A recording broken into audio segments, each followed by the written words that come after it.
नमस्ते, प्रणाम दोस्तों, प्यारे विद्यार्थियों। हमने पूर्व की 2 क्लासों में प्रतिबल, अंतर्द्वंद और कुंठा को पढ़ा, समायोजन को पढ़ा। आज की हमारी क्लास में सबसे महत्वपूर्ण प्रकरण समायोजन का शामिल होने जा रहा है, जिसका नाम है प्रतिबल मुक्ति के उपाय या समायोजन के तरीके। जो ये प्रतिबल है, ये हमारे लिए कितना घातक सिद्ध हो सकता है, इसको मैंने एक डायग्राम के रूप में आपको समझाने का प्रयास किया कि जब प्रतिबल होता है तो इस प्रतिबल से बचने के लिए व्यक्ति सबसे पहले कार्य निर्देशित प्रतिक्रियाएं करता है। जब ये कार्य निर्देशित प्रतिक्रियाएं कार्य नहीं करती तो वो सुरक्षा निर्देशित प्रतिक्रियाओं का सहारा लेता है। सुरक्षा निर्देशित प्रतिक्रियाएं भी यदि कार्य नहीं करती तनाव को कम करने का, तो ऐसी स्थिति में उस व्यक्ति में न्यूरोसिस, तंत्रिका ताप जो है उसके लक्षण पैदा होने लग जाते हैं। हृदय की गति का बढ़ना, अत्यधिक पसीना आना, मांसपेशियों में ऐंठन पैदा होना, ऐसे जो तंत्रिका तापी लक्षण है वो पैदा होने लग जाते हैं। इसका किसी डॉक्टर से इलाज नहीं करवाया गया, ऐसी स्थिति में वो धीरे धीरे मनस्ताप की ओर व्यक्ति बढ़ने लग जाता है। मानसिक विकार उसमें पैदा होने लग जाते हैं, और मानसिक विकारों को किसी मनोचिकित्सक के माध्यम से हल नहीं करवाया गया तो ऐसी स्थिति में उस व्यक्ति की मृत्यु, रोगी की मृत्यु हो सकती है। तो प्रतिबल कितना घातक सिद्ध होता है, और इस प्रतिबल से मुक्ति पाने के लिए व्यक्ति प्राथमिक जो उपचार करता है वो कौन से करता है? कार्य निर्देशित प्रतिक्रियाएं, जिन्हें हम समायोजन के प्रत्यक्ष जो है विधियां कहते हैं कि समायोजन करने की प्रत्यक्ष विधियां कौन सी होती हैं। तो कार्य निर्देशित प्रतिक्रियाएं होती हैं जिनमें व्यक्ति अपने प्रतिबल की जो मांग है उसको वास्तविक तरीके से सोल्व करने का कार्य करता है। प्रतिबल को संतुष्ट करने के लिए, समाप्त करने के लिए वास्तविक तरीके से उपाय खोजना, यह कहलाता है प्रत्यक्ष विधियां, जिनमें 3 आती हैं: आक्रमण, वापसी और समझौता। प्रश्न आएगा कि समायोजन के प्रत्यक्ष तरीके कौन से हैं, समायोजन की प्रत्यक्ष विधियां कौन सी हैं? तो ध्यान रखना है 3 विधियां प्रत्यक्ष होती हैं समायोजन की, प्रतिबल मुक्ति की: आक्रमण, वापसी, समझौता। ये 3 प्रत्यक्ष। प्रत्यक्ष का मतलब होता है वास्तविक तरीके से हल खोजना किसी चीज का। आक्रमण का मतलब यह है कि हमें किसी चीज की आवश्यकता है और उस लक्ष्य को पाने के लिए हमने तत्काल ही रुकावटों को नष्ट कर दिया, रुकावटों को कर दिया हमने पूरी तरह से नष्ट, और अपने लक्ष्य को पा लिया। यह कहलाता है आक्रमण। दूसरा है वापसी। वापसी का मतलब है कि जिस लक्ष्य को निर्धारित किया है वो लक्ष्य हमें नहीं मिल रहा, तो हम कोई दूसरा रास्ता खोज लें और उस रास्ते पर चल करके अपने जो ईगो है, अपना जो अहम है, उसको संतुष्ट कर लें। यह होता है वापसी, जिसको हम ये कह सकते हैं दूसरा नाम लक्ष्यों का प्रतिस्थापन। याद रखिएगा दोस्तों, लक्ष्यों का प्रतिस्थापन कहलाता है वापसी। उदाहरण के लिए, एक लड़के ने लक्ष्य लिया एसआई का, खूब तैयारी की, सफल नहीं हुआ। अब वातावरण से समायोजित होने के लिए उसने दूसरा लक्ष्य लिया कांस्टेबल का, और कांस्टेबल की तैयारी की और लक्ष्य को प्राप्त कर लिया। मतलब कौन सा तरीका अपनाया? तनाव से मुक्ति का, वापसी अपनाया। अगर वो आक्रमण कर देता, अपनी कमियों, अपने दोषों पर आक्रमण कर देता, खूब तैयारी करता एसआई की और ऐसा ही लग जाता, तो कहते कि आक्रमण विधि से रुकावटों को नष्ट करके, समाप्त करके उसने अपने टारगेट को प्राप्त किया। तो यह आक्रमण विधि। तीसरी जो है वो है वापसी। वापसी की बात सॉरी, समझौता। तीसरा, समझौता एक ऐसा तरीका होता है जिसमें व्यक्ति अपने निर्णय का विश्लेषण करता है।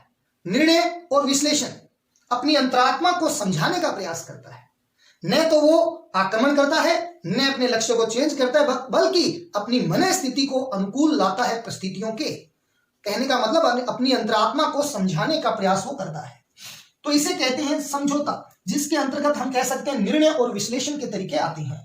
तो ये 3 उपाय हैं जिन्हें हम प्रत्यक्ष विधि कह सकते हैं, जिन्हें हम कार्य निर्देशित प्रतिक्रियाएं कह सकते हैं। यह है प्रतिबल के प्राथमिक उपचार, तनाव को कम करने के प्राथमिक तरीके हैं। 3 है, ध्यान रखना है। अब बात आती है कार्य निर्देशित से यदि तनाव कम नहीं होता, समायोजन के योग्य हम नहीं बनते, तो हम दूसरे तरीके अपनाते हैं जिनका नाम है सुरक्षा निर्देशित प्रतिक्रियाएं। इन तरीकों से हम अपने अहम को संतुष्ट करते हैं, तनाव को कम करते हैं। तो आइए, सुरक्षा निर्देशित प्रतिक्रियाएं, जिनको कहा जाता है अहम रक्षा कवच, जो हमारे अहम को बचाने का कार्य करती हैं, अहम रक्षा कवच कह सकते हैं। इनको हम कह सकते हैं मनोरचनाएं, इनको हम कह सकते हैं अप्रत्यक्ष विधियां, समायोजन की अप्रत्यक्ष विधियां। ये है हमारी जिनमें मुख्यतः नाम मैं लेना चाहूंगा, ये अप्रत्यक्ष विधियां कह दीजिए, मनोरचनाएं कह दीजिए, सुरक्षा निर्देशित प्रतिक्रियाएं कह दीजिए, अहम रक्षा कवच, अहम रक्षा तंत्र कह दीजिए, एक ही बात है। यानी कि तनाव मुक्ति के वास्तविक तरीके नहीं है, अवास्तविक तरीके। वास्तविक तरीके तो ये रहे 3, तनाव मुक्ति के अहम को संतुष्ट करने के अवास्तविक तरीके हमारे पास हैं, जिन्हें मनोरचनाएं कहा जाता है। मुख्य मनोरचनाओं की बात करें तो पहली मैं करना चाहूंगा प्रक्षेपण। प्रक्षेपण मनोरचना का मतलब यह होता है कि हम अपनी कमियों को, अपने दोषों को किसी दूसरे व्यक्ति वस्तु पर डाल करके अपने अहम को विघटित होने से बचाएं। हमारी कमियां, हमारे दोष हमारे आत्म उन्मूलन के लिए जिम्मेदार होते हैं। हम अपने कमियों व दोषों को किसी दूसरे पर अंकित कर दें। प्रक्षेपण का मतलब भी यही होता है कि छापना, अपने कमियों दोषों को किसी दूसरे पर छाप दें, हम जिससे हमारा अहम बच जाए, हम तनाव में ना आए, तनाव से मुक्त हो जाएं। एक माँ अपने बच्चे को लेकर जा रही है उंगली पकड़ करके, बच्चा चलते चलते ठोकर लगने से गिर जाता है। जैसे ही गिरता है, गिरते ही बच्चा रोने लग जाता है। तत्काल माँ कहती है, बेटा तू नहीं गिरा, इस चिंटी ने तुझे गिरा है, इस चिंटी ने तुझे गिराया है। ऐसी स्थिति में माँ चिंटी के 2 चांटे लगा देती है। बच्चा देखता है कि अरे गिरने में मेरी गलती नहीं है बल्कि इस चिंटी की है। माँ जैसे ही चिंटी के चांटे लगाती है, बच्चा हंसने लग जाता है। उसको लगता है कि नहीं, गलती मेरी नहीं, गलती इनकी है। तो प्रक्षेपण विधि के द्वारा जो बच्चे का अहम विघटित हो रहा था, उसको उसने पुनर्निर्माण दे दिया, तनाव से उसे मुक्त कर दिया। हम भी बहुत सारे दैनिक जीवन के अंदर प्रक्षेपण युक्ति से अपने आप को बचाते हैं। हम असफल हो गए, तैयारी नहीं की परीक्षा में, लेकिन दोष दे रहे हैं कि शिक्षक को, कि शिक्षक ने हमें बिल्कुल ही मेहनत नहीं करवाई। प्रक्षेपण का सहारा है, प्रक्षेपण के माध्यम से हम ऐसा कर रहे हैं। तो तनाव मुक्ति का पहला उपाय है अपनी गलतियों, दोषों, कमियों को किसी दूसरे पर आरोपित करके अपने आप को बचाने का प्रयास करना। नाच न आए आंगन टेढ़ा वाली जो लोकोक्ति है, उसको चरितार्थ करता है प्रक्षेपण। औचित्य स्थापन का मतलब है कि अपनी जो कमी व दोष है उनको दूसरों की नजरों में न्याय संगत बनाना, अर्थात बहाना बना करके अपने आप को बचाना। हमारे अंदर कमियां हैं, दोष हैं, जिनसे हमें लक्ष्य नहीं मिल पा रहा, हम तनाव में हैं, लेकिन उनको हम स्वीकार नहीं करते, बल्कि अच्छे अच्छे बहाने बना करके, अच्छी अच्छी युक्तियों के माध्यम से दूसरों के सामने पेश करते हैं और अपने अहम को बचाते हैं। औचित्य स्थापन को हम युक्ति सम्मतिकरण भी कह सकते हैं। युक्ति सम्मतिकरण, यह नाम भी इसका चलता है। अपने को यह भी ध्यान रखना है, युक्ति सम्मतिकरण। युक्ति सम्मतिकरण अर्थात बहानों के माध्यम से अपने अहम को बचाने का प्रयास कर। एक महिला ऐसी है जो बहुत ज्यादा अमीर है, एक गरीब है। अमीर युवती ने पूछा कि भाईली तू गैस चूल्हो इस्तेमाल क्यों कौन करे? तो गरीब अभिया तो कह कौन सके कि हमारे साहब के जेब में 20 से 5 है, मैं गैस किनू लियावा, इतो खर्चो किया करा?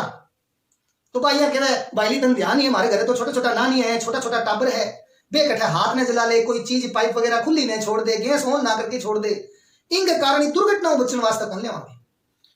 तो गरीब युवती ने बहाना बनाया, अमीर युवती ने सोचा बात तो बिल्कुल ठीक है, इनके भी बच्चे बड़े शरारती हैं और ऐसी स्थिति है। तो इस बहाने से उस गरीब युवती ने अपने आत्म उन्मूलन को बचा लिया। जो तनाव आया था आर्थिक तंगी के कारण, उससे अपने आप को दोबारा से पुनर्निर्मित कर लिया। तो इसको हम कहेंगे औचित्य स्थापन। औचित्य स्थापन हमने बहुत जगह देखा है। जब हम मेले में पिता के कंधे पर बैठकर जाते हैं और पिता को कहते हैं पापा ये दिला दो, ये दिला दो, ये दिला दो, तो पिता हमें कहते हैं नहीं बेटा, ये चीज खाने लायक नहीं है, इससे गला खराब हो जाएगा, ये चीज मिट्टी की है, टूट जाएगी। इस प्रकार के बहाने बना करके पिता हमें संतुष्ट करते हैं और हम उनकी बात को मान भी लेते हैं। तो औचित्य स्थापन का मतलब है अच्छे अच्छे तर्कों के माध्यम से, अकाट्य तर्कों के माध्यम से दूसरे को संतुष्ट कर देना। यह है औचित्य स्थापन। इसके लिए हम ये कह सकते हैं कि लोमड़ी के द्वारा अंगूरों को खट्टा कहना, अंगूर खट्टे होना, बहाना बनाना और बहाना बनाकर अपने आप को बचा लेना, अपने अहम को बचा लेना औचित्य स्थापन का उदाहरण है। तीसरा है हमारा विस्थापन। विस्थापन का मतलब होता है कि हम किसी एक व्यक्ति वस्तु से संबंधित जो संवेग है, जो इमोशंस है, उनको किसी दूसरे व्यक्ति वस्तु पर हम प्रतिस्थापित करते हैं और अपने अहम को बचाएं। एक बेटी है, पिता उनको खूब डांटते हैं, बहुत सारी बंदिशें, पाबंदियां लगा रखी हैं। बेटी अपने पिता के विरुद्ध नहीं जा सकती, उनको उपालंब नहीं दे सकती, लेकिन जब वो बेटी कॉलेज में जाती है तो अपने टीचर से बहस करती है, टीचर को उपालंब देती है, डांट लगाती है। हम कहेंगे पिता का जो क्रोध भाव था वो उधर प्राध्यापक के ऊपर उतर रहा है। और वो लड़की अपने आप को तनाव से जो है कम महसूस कर रही है, तनाव से मुक्त महसूस कर रही है। ऐसा देखने में आता है। आपने देखा होगा कि घर में बहुत सारी बिंदनियां जब सासू मां डांटे तो बिंदनी जो को सासू मां के सामने की कौन बोले, लेकिन जो को सासू वालों क्रोध है वो घर का जब बर्तन बा मांजती हो तो बर्तना ना अच्छी तरह रगड़ रगड़ के धोवे, वो सारो गुस्सो बर्तना पर उतारे।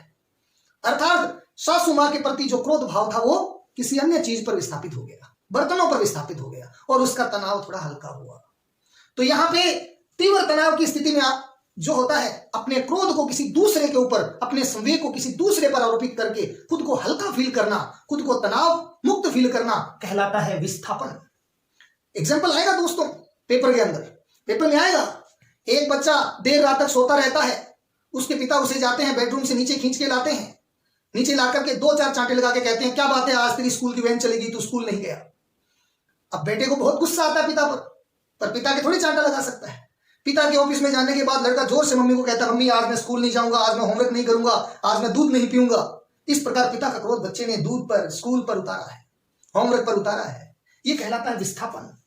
अर्थात एक व्यक्ति वस्तु संवेगों को दूसरे व्यक्ति वस्तु पर स्थानांतरित करके तनाव मुक्त होना। अगली रक्षा युक्ति है तदात्मीकरण, तत् प्लस आत्मीकरण। अर्थात दूसरों के समान बनने का प्रयास करना, दूसरों जैसा दिखना। दोस्तों हर व्यक्ति में कमियां होती हैं, दोष होते हैं, अपर्याप्तता होती है, हीनता की भावना होती है। इस अपर्याप्तता, इस कमियों, इन दोषों से बचने के लिए वो किसी दूसरे व्यक्ति वस्तु जैसा दिखने का प्रयास करता है, दूसरा जैसा होना चाहता है। उसको लगता है सामने वाला परिपूर्ण है, उसके पास सब कुछ है, मेरे पास कुछ नहीं है, मैं कम हूं। अब वो दूसरों जैसा बनकर के, दूसरों जैसा दिख करके अपनी अपर्याप्तता, अपनी कमियों की पूर्ति करने की कोशिश करता है, अपने अहम को संतुष्ट करने की कोशिश करता है। एक लड़का है जिसका इच्छा है कि मैं सलमान खान बन जाऊं, प्रसिद्ध अभिनेता बन जाऊं। अभिनेता नहीं बन पाया, लेकिन वो सलमान खान जैसी बॉडी बना ले, सलमान खान जैसी वेशभूषा पहन ले और अपने अहम को संतुष्ट करे, ऐसा फील अपने अंदर लाए, कहलाएगा क्या? तादात्म्यकरण कहलाएगा। दूसरों के समान दिखने का प्रयास करना। एक लड़के की इच्छा है कि मैं डॉक्टर बनूं, वो डॉक्टर नहीं बन पाया, तनाव में है, टेंशन में। वो डॉक्टर की वेशभूषा धारण करके, गले में डॉक्टर का तापमापी डाल करके और डॉक्टर जैसा दिखने का प्रयास करे, हम कहेंगे तादात्म्यकरण का उदाहरण है कि वो बच्चा अपने अहम को संतुष्ट कर रहा है। छोटा डैडी आपने देखा होगा, घर पर छोटे बच्चे जो हैं छोटा डैडी का अभिनय करते हैं। उन छोटे बच्चों को लगता है कि पिता की तो सभी सुनते हैं, पिता का कहना तो सभी मानते हैं, सभी लोग पिता का आदर मान करते हैं, मेरा तो कोई करता ही नहीं। तो छोटा बच्चा क्या करता है, कभी कभी पिता का ओवरकोट पहन लेता है, उनकी ऐनक लगा लेता है, उनके बड़े बड़े जूते पैर में डाल करके पिता की तरह खंखारा करता है, अर्थात पिता जैसा बनने का प्रयास करता है। वो उसको लगता है कि मैं उनके समान दिखना है, उनके समान बनना है। तो अपने अहम को संतुष्ट करने के लिए, तनाव से मुक्त होने के लिए तादात्म्यकरण का सहारा लेता है। आत्मीकरण का मतलब है, इससे मिलती जुलती युक्ति है। आत्मीकरण का मतलब होता है अंतःक्षेपण, अंतःक्षेपण अर्थात अपनी जो भावनाएं हैं उनसे जुड़ा हुआ शब्द है ये। किसी दूसरे को सुखी देख करके हम भी सुखी हो जाएं, किसी दूसरे को दुखी देख करके हम भी दुखी हो जाएं, ये कहलाएगा आत्मीकरण। कोई व्यक्ति है जो अत्यंत दुखी है, उसके दुख को यदि हम अपना दुख समझ लें, आत्मीकरण कहलाएगा, अंतःक्षेपण कहलाएगा। इसे अंग्रेजी में कहते हैं फ्लाई टू इटसेल्फ, अपने अंदर उड़ान, अपने भावों में डूब जाना, खो जाना। टीवी पर सीरियल चल रहा है सास बहू का, बहू रो रही है, विलाप कर रही है, उसको देख करके हमारी भी आंखें छलकाए, आंसू आ जाए। मूवी चल रही है, फिल्म के अंदर अभिनेता अभिनेत्री गले लग करके रो रहे हैं, उनको देख करके हमारी आंखें भी अश्रुपूरित हो जाएं, उदाहरण कहलाएगा आत्मीकरण का, क्योंकि उनका जो दुख है वो हमें हमारा दुख महसूस हो रहा है। तो यह आत्मीकरण जो है ये भावनाओं से जुड़ा होता है। शारीरिक रूप से, वेशभूषा से, सज्जा से हम दूसरों जैसा दिखते हैं, ये तादात्म्यकरण है, लेकिन भावनाओं का मिलन जो है वो आत्मीकरण है। वर्ल्ड कप का मैच चल रहा है, भारत और पाकिस्तान खेल रहे हैं, तत्काल ही टीवी पर हम बैठे बैठे मैच देख रहे हो, जैसे ही भारत जीता तो हम जोर से उछल पड़ते हैं, हम जीत गए, हम जीत गए। कोई पूछता है कि तू खेला था क्या मैच, तब हम बगले झाड़ने लग जाते हैं। हमें यह लगता है कि इंडिया टीम नहीं है, बल्कि वो हम ही है। हमें सहवाग के अंदर हमारा रूप दिखने लग जाता है, क्योंकि हमने उसको साथ अपनी भावनाओं को जोड़ लिया है, खुशी से खुश हो जाना, दुख से दुखी हो जाना आपनिकरण कहलाएगा। क्षतिपूर्ति, क्षतिपूर्ति साथियों ऐसी रक्षा युक्ति है जो एडलर द्वारा दी गई है। क्षतिपूर्ति शब्द जो है एडलर ने दिया था अपने सिद्धांत में, एडलर ने व्यष्टि मनोविज्ञान जो दिया एडलर ने, उसमें इन्होंने क्षतिपूर्ति शब्द दिया था। एडलर का मानना है कि हर व्यक्ति में हीनता की भावना होती है, आंगिक हीनता, सामाजिक हीनता उसके अंदर होती है। इस हीनता की भावना की पूर्ति करने की प्रत्येक मनुष्य कोशिश जिंदगी में करता रहता है। एक व्यक्ति प्रतिभाशाली है तो उसका माइनस यह है कि आर्थिक रूप से बड़ा कमजोर है। एक व्यक्ति शारीरिक रूप से बड़ा सुंदर है, उसकी कमी यह है कि मानसिक रूप से मजबूत नहीं है वो। अगर कोई बच्चा मानसिक रूप से मजबूत है तो हो सकता है कि शारीरिक रूप से उतना सुदृढ़ नहीं है वो। तो हीनताएं, कमियां हर जगह होती हैं। इन कमियों को पूरा करने के लिए मनुष्य क्या करता है? क्षतिपूर्ति करता है। एक जगह क्षति हो गई, उसकी दूसरे क्षेत्र में जाके क्या कर लेना? पूर्ति कर लेना। अवांछित गुणों को वांछित बना लेना, अवांछित गुण उनको वांछित बनाने का प्रयास करना। एक लड़की है जो अपने कॉलेज के दिनों में सुंदर नहीं है, ये उसका अवांछित गुण है। लोग उसको पसंद नहीं कर रहे, लोग उसके आकर्षित नहीं हो रहे सुंदरता के कारण, सुंदर नहीं होने के कारण लोग आकर्षित नहीं है।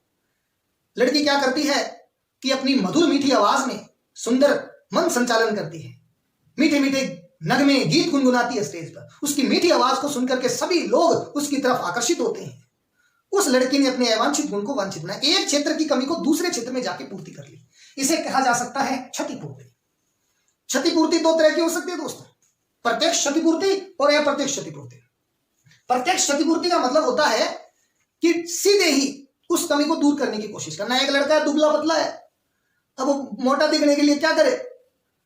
वो अच्छी तरह बड़ी इनर पहन लेता है, एक भारी सा कोट पहन लेता है और मोटा दिखने का प्रयास करता है। एक लड़की है जो जिसका कद बहुत ही छोटा है, उसमें हीनता की भावना है, सदैव तनाव में रहती है। वो बाजार से जाकर के ऊंचे हील के सैंडल ले आती है और अपनी सहेलियों के साथ एडजस्ट होने की कोशिश करती है। क्षतिपूर्ति है, लेकिन तरीका प्रत्यक्ष तरीके से। अगर वही लड़की, एक लड़की ऐसी है जिसका कद छोटा है, हीनता की भावना है कि मैं दूसरों से ठीक नहीं हूं, कमजोर हूं, लेकिन अगर वही लड़की आरएस की तैयारी करे और आरएस में उसका चयन हो जाए, कहीं एसडीएम की पोस्ट पर चली जाए, ऐसी स्थिति में हम कहेंगे उसने दूसरों एक नया रास्ता खोजा है, जिसे हम कहते हैं अप्रत्यक्ष क्षतिपूर्ति। अवांछित गुणों को वांछित बनाना क्षतिपूर्ति युक्ति है। तो हमें ध्यान रखना है, पेपर में प्रश्न आएगा, एक कान के द्वारा कम सुनना लेकिन दूसरे के द्वारा तीव्र सुनने की क्रियाएं करना क्या कहलाएगा? उत्तर आएगा क्षतिपूर्ति। बात करते हैं नेक्स्ट युक्ति की, जिसका नाम है प्रतिगमन, जिसका शाब्दिक अर्थ होता है पीछे की ओर लौटना, अपनी अवस्था से पीछे की ओर लौटना। फ्लाई टू चिल्डहुड, बचपन में उड़ान। अभी मैंने बताया था फ्लाई टू इटसेल्फ आप नहीं कर, लेकिन फ्लाई टू चिल्डहुड, बचपन में उड़ान, पीछे की ओर लौट जाना प्रतिगमन कहलाता है। जब कोई व्यक्ति अपनी अवस्था से कम उम्र का व्यवहार दर्शाता है, इसे कहते हैं प्रतिगमन। परिपक्व प्रश्नों के खिलाफ अपरिपक्व उत्तरों का सहारा कहलाता है प्रतिगमन। ध्यान से सुनिए परिभाषा, परिपक्व प्रश्नों के खिलाफ अपरिपक्व उत्तर। आप बहुत बड़े हैं, आपसे उम्मीदें की जा रही है कि आप शानदार जवाब देंगे, लेकिन आप कोई बचकाना सा जवाब दे दें, छोटे बच्चों जैसी हरकतें कर दें, जवाब दे दें, तो तत्काल ही ध्यान रखें वो उदाहरण कहलाएगा किसका? प्रतिगमन का उदाहरण। आपने देखा होगा बहुत सारे दो बूढ़े बूढ़े व्यक्ति बैठे हुए मान लो और आपस में ऐसी क्रियाएं कर रहे हैं जैसे कि छोटे बच्चे कर रहे हैं। दो साधु बुजुर्ग हैं, बूढ़े बूढ़े साधु बैठे हैं, आपस में अटकेलियां कर रहे हैं, बच्चों जैसी हरकतें कर रहे हैं। हम कहेंगे किसका उदाहरण है? प्रतिगमन का उदाहरण। एक लड़का है जिसकी उम्र है 10 वर्ष, लेकिन अभी भी वो घुटनों के बल चल रहा है, किसका उदाहरण होगा? प्रतिगमन का उदाहरण।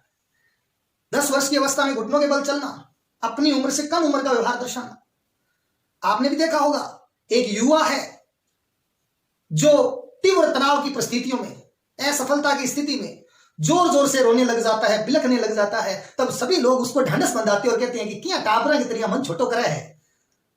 तो एक बच्चे की तरह बिलखना, रोना, हालांकि युवा के लिए वो व्यवहार जो है श्रेष्ठ नहीं है, लेकिन वो बच्चों जैसा व्यवहार करता है। युवा द्वारा बिलख बिलख के रोना, विलाप करना उदाहरण है किसका?